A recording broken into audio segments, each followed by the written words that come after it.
Hey everyone, welcome back. It's your friendly neighborhood biochemist. And today, I'm giving you a settings guide for Halo Infinite. Now before I begin, a lot of these are personal preference. First off, let's start with the controller tab. The button layout is pretty personal preference. So I run a bumper jumper with jump as LB, throw grenade as RB, and use equipment as A. I have my thumbstick layout as default, which I recommend for everybody, and vibration off, which I also recommend too, but that is also personal preference. Invert flight is up to you, but I definitely would not invert look or horizontal or vertical. Hold the crouch on, so when you're in a straight battle, you have more control over your crouch. Hold the zoom as personal preference, but I like to hold it and let go. I like to have hold the sprint off because it will save your stick in the long run. Movement assisted steering, I like to use the camera when I drive because that's just how the older Halos were. Maintain sprint on, so you keep sprinting. Auto clamber off, so if you see someone right here, you don't clamber. You can choose to clamber or you can choose to crouch jump. I recommend having step jump on so you can jump onto those smaller objects. Here's what it looks like on versus off.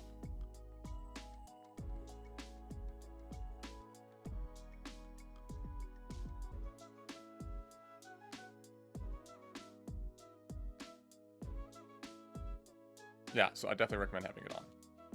Zoom reset behavior, totally up to you. I like legacy, I like to go back to the smallest zoom setting on the sniper rifle. And magnetism, yeah, I mean, come on, we're controller players, keep it on.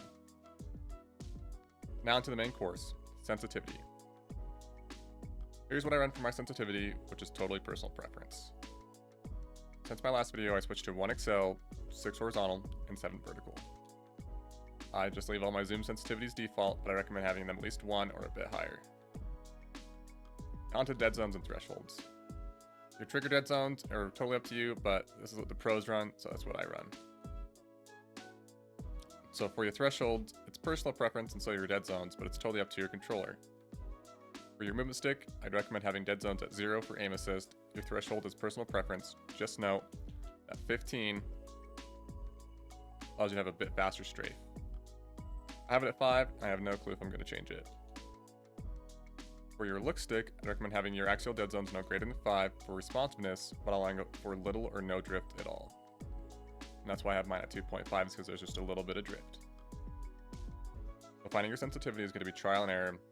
Go into Academy, shoot some bots, and mess with your sensitivity. Once you find a sensitivity you like, stick with it and keep practicing. Your aim should feel like it could be faster, but if you increase it, it's too fast. For reference, here are some pros sensitivities.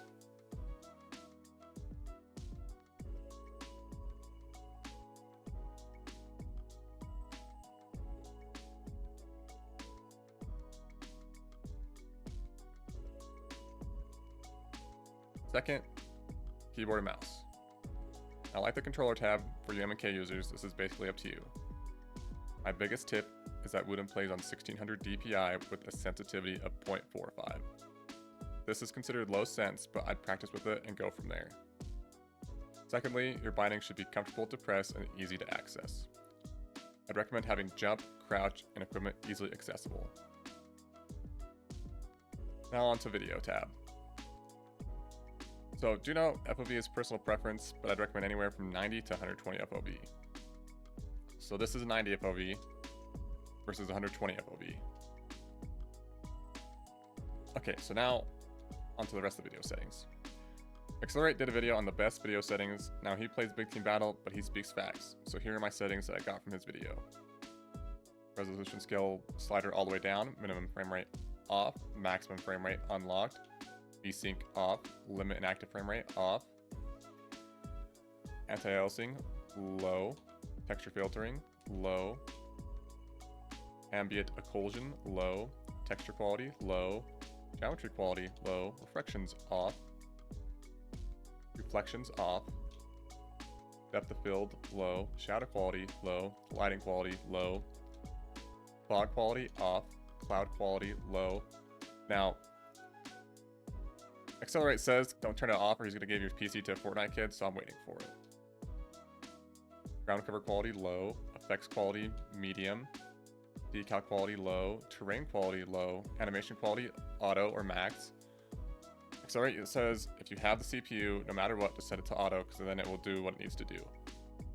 And I don't know performance difference on Auto Max, so make sure you test it out. Simulation quality ultra, locking quality off, async compute. Even though I have an AMD GPU, I feel like it runs better with it off, so I just leave it off. Ray trace off, blur, screen check, exposure, full screen effects, and speed lines are off, and sharpening's up for visual clarity. XLR's video is linked in the description, and I highly recommend you watch it, as it explains everything in very good details. Fourth is the audio tab. I got these settings from OG Halo Pro. With these settings, I can hear footsteps easier, and my audio isn't so cluttered. My main is at 10, the voice is at 2, music is actually supposed to be set to 0, but sometimes I like to hear it, so I have it set at 1. Menu music is at 0, sound effects at 7, environmental effects at 0, hit detection effects are at 1, inactive mute is off, and then mixture dynamic range is set to compressed mode. I like incoming voice chat volume at 3, because that's not too loud and not too quiet. Fifth is the gameplay. Now, most of this is personal use again, but here are some things that I've changed. Changed my HUD opacity. Just pretty much increased it, but I left the HUD marker opacity default. Turned tips and tutorials off. I've moved my display margin inward, and if you're wondering what that is like your kill feed and like your weapon UI, like on the bottom right. Here's it at 100 horizontal. Here's it back at 26. Find something you like where you can easily read everything and the kill feed. Multiplayer scoreboard, control, hold, and release. So you can do like a quick check of the scoreboard and see how many people are alive and ranked. FPS counter on so I can make sure I don't drop any frames. Network statistics, I leave off so I don't head case ping.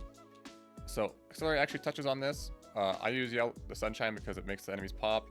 But he says Cerulean is a better blue around all maps, so that's why I run Cerulean. Reticle outline thickness I increase, but I actually haven't noticed anything different with my reticle, but it could just be me.